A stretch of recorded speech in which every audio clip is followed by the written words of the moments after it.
හෝ ඔයාලා ගොඩක් අය ගායකයෙක් වෙන්න ගායිකාවක් වෙන්න එතකොට ආටිස්ට් කෙනෙක් වෙන්න දකින හීනේ අත්හැරලා දින්නේ. මොකද මට ගොඩක් මැසේජස් එනවා නංගිලා මල්ලගෙන් අලුතෙන් ක්ෂේත්‍රයට ඉන්න ආස කරන හීනමවන ගොඩක් අයගෙන් අපිට මේ හීනට යන්න විදියක් නැහැ, තේරෙන්නේ නැහැ සමහර අයට මොකක්ද කරන්න කියලා. සමහර අයට මාර ටැලන්ට් එකක් තියෙනවා. සමහර තැන්වලදී මම මාර ටැලන්ටඩ් කොල්ලෝ කෙල්ලෝ දකිනවා. තාමත් එක තැන ඉන්න අය දකිනවා. ඇයි මෙහෙම වෙන්නේ? කතා කරමු. පළවෙනිම කාරණාව තමයි ඔයාට අනිවාර්යයෙන්ම ටැලන්ට් එකක් නම් තියෙන්න ඕනේ. ඒ කියන්නේ ගායන හැකියාවක්, ඔයාට ගායක ගායිකාවක් වෙන්නේ හැකියාව අනිවාර්යයෙන්ම තියෙන්න ඕනේ. එහෙම ඒ තියෙන හැකියාව උපමට්ටම් කරගෙන තමයි අපි මේ ගමන යන්න ඕනේ. ඒ නිසා මූලිකවම ඔයා ඒ ගැන දැනුම, ඔයා ගායනය පිළිබඳව හදාරන්න, දන්න දේවල් ඉගෙන ගන්න, වොයිස් ට්‍රේන් කරන්න, මේ හැමදේම කරන්න. හැබැයි එහෙම කරලත් සුපිරිම ගායන හැකියාවක් තියෙනවා. අයත් තාම ඉන්නවා එකම තැන. ඇයි? කාරණා අංක 1. මුලින්ම ඔයා ගැන පොසිටිව් හිතන්න පුරුදු වෙන්න. මොකද ගොඩක් අය කරන වැරදිම දෙයක් තමයි ගොඩක් තැන්වලදී ඔයා ගැන හිතන නෙගටිව් වලට. හරිද?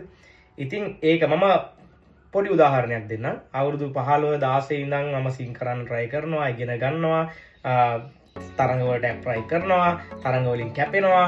එහෙම ගිහිල්ලා අවසානයේ මම ගායකයා කියන නාමය ගන්නේ අවුරුදු 29 දී. එතකොට සාමාන්‍යයෙන් අවුරුදු 14ක් 15ක්ම මම try කරලා තියෙනවා.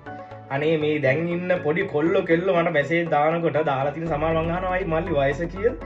සාමාන්‍ය 20 22 21 ඔය වගේ වයසල ඉන්න අය මට මියුසික් එපා වෙලා තියෙන්නේ, මම මේක අත්හරිනවා. ඇයි අත්හරින්නේ? හීන තියෙන්නේ දිනන්න. හීන වලට දිගටම try කරන්න. අත්හරින්න එපා. කාරණාංක 1 ඔළුවේ තියාගන්න. නිතරම පොසිටිව් වෙන්න. කිසිම වෙලාවක ඔයාගේ කිසිම තැනක නෙගටිව් පෝස්ට් ෂෙයා කරන්න එපා. නෙගටිව්ලි හිතන්න එපා. උදේ නැගිට්ටාම හිතන්න මම මේ හීනෙට යනවා කියන එක. ඒක තමයි කාරණාංක 1. කාරණාංක 2. මේක වැදගත්ම දෙයක්. නිතරම අප්ඩේට් වෙන්න. ඔයාලට කෙනෙක්ට හිතන්න පුළුවන් මම ගීත නිර්මාණ කීපයක් කළා. අනේ ඒව කවුරුත් බලන්නේ නැහනේ, කවුරුත් ෂෙයා කරන්නේ නැහනේ, කවුරුත් අහන්නේ නැහනේ. දෙවෙනි එක මම කවර් එකක් කරලා දාලා තියෙනවා, ඒක කවුරුත් බලන්නේ නැහනේ, ෂෙයා කරන්නේ නැහනේ. මගේ ටැලන්ට් එක කාටවත් පේන්නේ නැහනේ.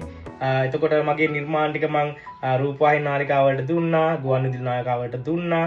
නමුත් මේ දේවල් රිජෙක්ට් වෙනවානේ. රිජෙක්ට් වෙන්න ඕනේ දිනන්න නම්. මතක තියාගන්න අප්ඩේට් වෙන්න. අප්ඩේට් වෙනවා කියන්නේ දැන් ඉස්සර කාලේ වගේ නෙමෙයි. තාක්ෂණය හරි දියුණුයි.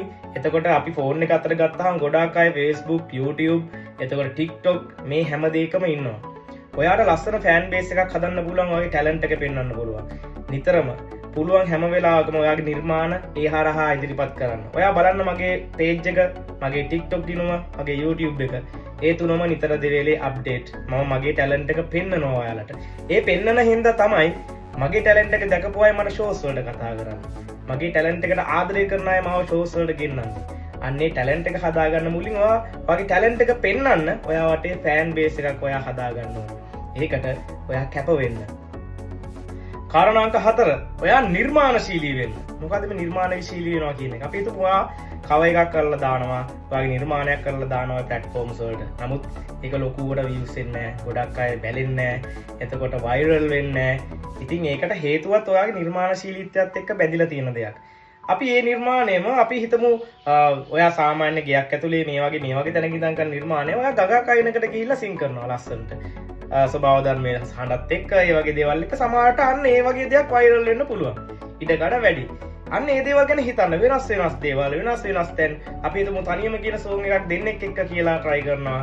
එතකොට ඒ කෙනාට ක්‍රෙඩිට් එකක් හම්බ වෙනවා ඔයා හින්දා. ඔයාට ක්‍රෙඩිට් එකක් හම්බ වෙනවා අයා නිසා. මේ ඔක්කොම හැමදේම හදවතින් හිතලා කරන්න, නිර්මාණශීලීව කරන්න. එක තැනකට කොටු වෙන්න එපා. ඔයාගේ මනස වෙහෙසවන්න මේ නිර්මාණය මම කොහොමද කොතනින්ද වෙනස් කරන්න ඕන කියන එක. ඒක ලොකු සාධකයක් වෙයි ඔයාගේ නිර්මාණශීලී ගමන ඉස්සරහට අරගෙන යන්න. කාරණාංක 5. වෙනස් නිර්මාණ අත්හදා බලන්න. වෙනස් දේවල් අත්හදා බලන්න. අත්හදා බැලීම වරදින්න පුළුවන්. මේ වැරදීම් වලදී නෙගටිව් වෙන්න එපා. මම කියවනේ මම අවුරුදු 12 13 14 15 ඔය වගේ වයසවල ඉඳන් try කරනවා ගායකයෙක් වෙන්න. අවුරුදු 29 තමයි මම ගායකයෙක් වෙන්නේ. ඉතින් ඔයාලට තව කල් තියෙනවා. දරුවා අඬනවා. ගිහින් එන්න. ජය වේවා.